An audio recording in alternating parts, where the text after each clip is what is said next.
neu rhywbeth bach o Gymraeg. A dyna lle mae, ydyn ni'n gweld ym myd y copiau Cymraeg ar Adran Ec, bod yna gymaint o ddiddordeb o de Lloegr, de ddwyrain Lloegr, lawr yn y copiau ac oherwydd mi oedden nhw'n prynu'r ceffylau yma i tynnu'r cerbydau ar Strydoedd Llundain. Dyna le mae fe'n dod o, ie wir. Mewn llaw diwrnodau hyn, wrth gwrs, ond fel wyt ti'n gweud, mae'r dosbarth hyn yn boblogaidd iawn yn y Lloegr ger Llundain fyna. Dyna ni just drafod yr beirniad, wrth gwrs, Catherine Kemp. Mae Mrs Kemp wedi bod yn y dosbarth hyn am blynydde. Stori fach od fan hyn, fel dechreuodd hi, oedd ei thad oedd hi wedi dewis fynd i wneud trotters. Ond oedd ei thad wedi penderfynu bod y safon tyma bach yn rough iddi ferchau. So gath hi fe brynodd ei ceffil a cart iddi, a dyna fel ath hi mewn i'r busnes hyn. Bydd hi'n edrych am rhywbeth sy'n high stepper, oedd hi'n gweud, rhywbeth sy'n cam yn uchel ac yn trafeilu, a mae moyn gweld rhywbeth sy'n tynnu a bod y part ôl yn defnyddio. O hynny'n bwysig o ran be oedd y swydd y ceffylau yma, oedd nhw'n gorau teithio amgylch y strydoedd yn y dinesoedd a'r trefi mawr, ac oedd rhaid wedyn iddyn nhw fod yn gyflym yn mynd o un lle llall, so rhai oedd yn stepio gorau, oedd yn tynnu'r cerbydau. Dyna fe, ond wrth gwrs y dosbarth hyn, mae rhaid bod y ceffylau hyn yn gallu bihafio fyd, achos fel o ti'n gweud, rhwng y trafeilu, oedd rhaid stopio tu fas siopau neu rhywbeth, a fel arfer oedd amberth i berson yn gadael y ceffil a'r cart. Wel, mae'r rhosglwb wedi cael ei cyflwyno yn y prif gylch ac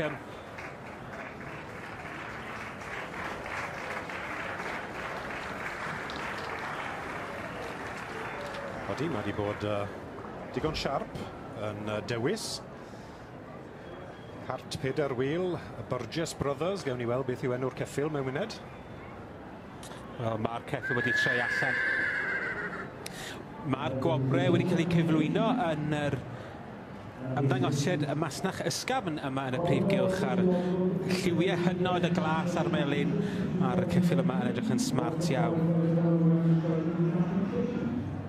Burgess Brothers, enw'r cwmni, ac dipyn o waith sy'n ni'n deud Rob i fi fewn i wneud i'r cerbyd ac i'r ceffil a'r tac i gyd ddisgleirio heddiw.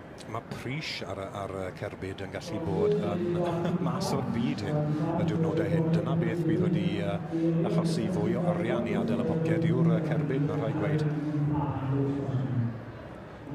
Ydy, mae'r nifel yn nabod i waith wrth ddeologau, mae fe'n sefyll digon tawel o flaen i ni fan hyn, a wrth gwrs fel o'n i'n gweud, mae hwnna'n bwysig achos wrth wneud i waith a trafeilu Llundainwyr, oedd rhaid stopo tu fas y siopau i gael tynnu bethach off y cerbyd, a wrth gwrs ambell waith oedd bobl yn dysgu'r ceffylau mor dda o ti'n gallu cerdded wrth y ceffil a'r cerbyd a bydd efo'n aros. Yn yr ail safle mae Stevie Watts gyda Trixie y Brenin Gwalia, y march sydd yn tynnu'r cerbyd yma.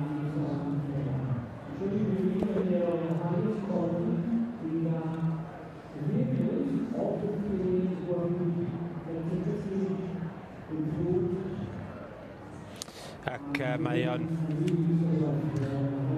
hynod dipyn o waith sy'n ni'n deud i gael y cerbydau yma. Mae'n atyniad arbennig, so mae pawb wrth i boddau'n gweld y cerbydau yma yn cael ei thynnu. Wel, mae yna un arall wedi dod fewn yn y drydydd safle, a mae'n debyg o'r un cwmni Burgess Brothers sydd ar ochr y cerbyd yna. Mae fe'n pictiwr yn dweud. Yndi, ac y braf cael gweld nhw fan hyn yn... Mae e'n braf yn dweud. A cofio wrth gwrs bod y ceffylau Cymraeg yn holl bwysig i'r cerbyd hyn wedi bod, a maen nhw y diwrnodau hyn fyd.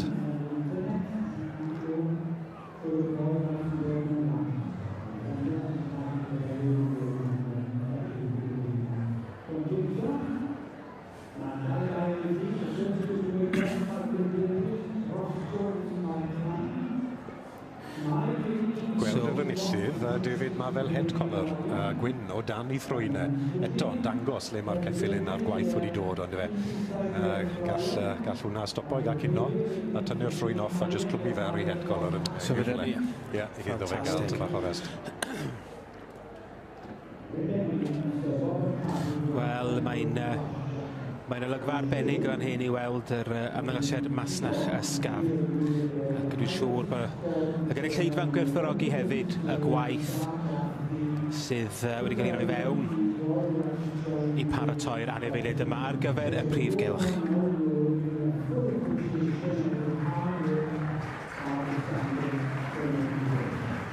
Wel, dyma ni enillydd dosbarth ymddangosiad Masnach Ysgafn yn y prif gylch ac olygfa arbennig i ni cael gweld fan hyn. Ac mae'n braf diweddglo arbennig i fore o gystadlu yma yn y prif gylch. Dyn ni wedi gweld dipyn o gyffrym a bore yma ac ambell i wyneb hapus enillwyr yn gadael y prif gylch fan hyn. Yr adran ec, y stoc ifanc, yr adran dy, y stoc ifanc yn yr adran yma, ac wrth gwrs yr adran a, y stoc hyn sydd wedi bod yn gystadlu heddiw. Dyn ni'n edrych mlaen at fori hefyd, pe fyddwn ni'n gweld y comiau Cymreig a diwedd